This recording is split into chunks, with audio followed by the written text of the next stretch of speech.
Welcome back to the deep dive. Today, we're zeroing in on something specific for all of you tracing your family histories. We're looking at the latest genealogy news from April 2025. Think of this as your quick update on the key developments, the resources, Yeah, basically what you need to know to stay ahead in your research. Our mission today, keep you informed without, drowning you in information. exactly.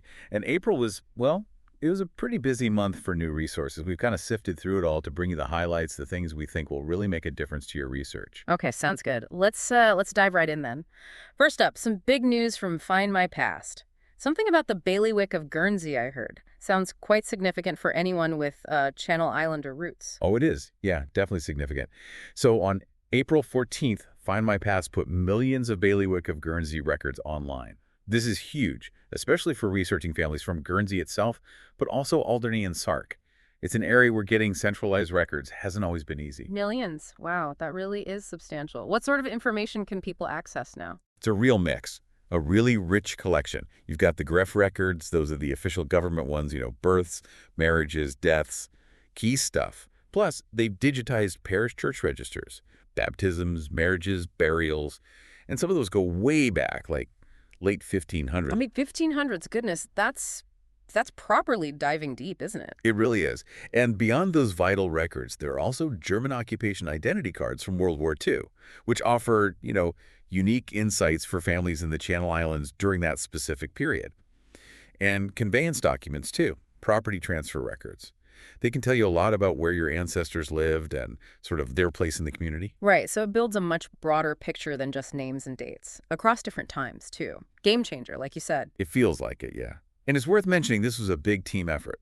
Find My Past worked closely with local groups in Guernsey, the Priol Library, Island Archives, the Deanery, La Société Guernesiaise, the Greff. That kind of collaboration is great to see. It often leads to the best projects. And just quickly, what about the original paper records? They're safe, I assume. Oh, absolutely. They're still being carefully preserved right there in Guernsey. The digitization is all about access, getting these records out to researchers globally while making sure the originals are protected long term.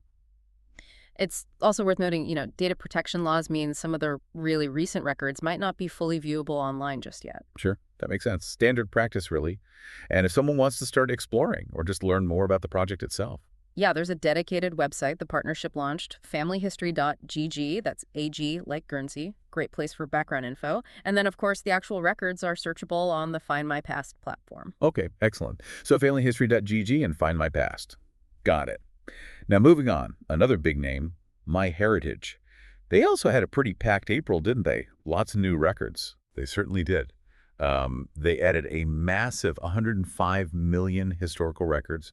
That's across 13 collections, some brand new, some updated, and covering quite a few countries, U.S., U.K., Canada, Germany, Poland, Czechia. 105 million, that number just sounds huge. Where do you even start? Can you give us some highlights? Absolutely. For Canadian research, there were some really interesting additions. Over 2 million records in a Canada Gravestones and Memorials collection from 1893 onwards. Always useful for finding missing details. Then there's the Canada Home Children Immigration Index, 1869 to 1932. That's about 246,000 records. The home children. That's such an important collection for many Canadian families tracing their roots back to the UK. It really is. Crucial resource. Also for Canada. Military awards, 1916 to 61. And a big newspaper collection from oldnews.com, over 1.7 million pages, mid-1700s right up to the early 2000s. Think of the stories in there. Plus, land records for Upper and Lower Canada, 1784 to 1853, and World War I personnel files, too. Wow, okay. That's a serious boost for Canadian researchers. What about the other countries you mentioned? Yeah, lots more newspaper pages from oldnews.com added for Czechia, Germany, and Poland, again spanning from the 1700s into the mid-1900s. Newspapers add so much context, don't they? For the UK and Commonwealth, there's a new collection of First World War casualty lists, focusing on 1917 to 1919. And then for the U.S., well, a few big ones. New York City air arrivals, 1957 to 62, and huge updates to World War II records, draft registrations, 1940 to 47, and especially the Navy muster rolls. Navy muster rolls. Tell me more about that one. So these are basically lists of who was serving on which ship when. They added nearly 50 million records to that collection, which brings the total to over 69 million records for the U.S. Navy muster rolls between 1938 and 1949. Massive. Incredible numbers. Did they share any, like, famous finds to illustrate the potential? They did, yeah. They mentioned finding Paul Newman in those WWII Navy muster rolls, and Frank Sinatra turned up in the New York City air arrivals from the late 50s. Mm. It just shows, the range of people you might find. It reminds me when I found a distant cousin in a similar military list, it suddenly makes it all feel very real. Exactly. Those little connections are what it's all about. So, for accessing these MyHeritage records, what's the deal? Is it free? Well, searching the collections on MyHeritage is usually free, so you can see if there's likely a match. But to actually view the full record image or transcription, you generally need a MyHeritage subscription. And specifically for those newspaper images from oldnews.com, you typically need one of their subscriptions, like Omni or Old News Pro. But definitely worth remembering, MyHeritage's record matching tech, it can automatically point you to these records if they match your tree. Saves a lot of digging. Good point. A real time saver, potentially. Okay, so tons of new records to explore there. Now let's shift gears a little. April also brought a bit of a warning, didn't it, regarding those DIY DNA tests that are so popular now. Yes, that's right. Around April 22nd, Edith Cowan University in Australia issued some advice, really a caution, about how people interpret the results from these tests, particularly the health side. Right. What were their main worries? Is it about the ancestry part or more the health predictions? It's much more about the health-related information. The key concern is that trying to figure out what complex genetic disease risks mean without help from a clinical geneticist or a genetic counselor, well, it can lead to problems. Misunderstanding the results, getting quite anxious or distressed about something that might not even happen, or even making decisions about medical procedures based on, well, potentially incomplete information. I can see how that could happen easily. You get a result saying increased risk and panic. Precisely. Professor Simon Laws, who was quoted, pointed out these tests aren't really diagnostic tools. They often have limits in what they cover and how sensitive they are.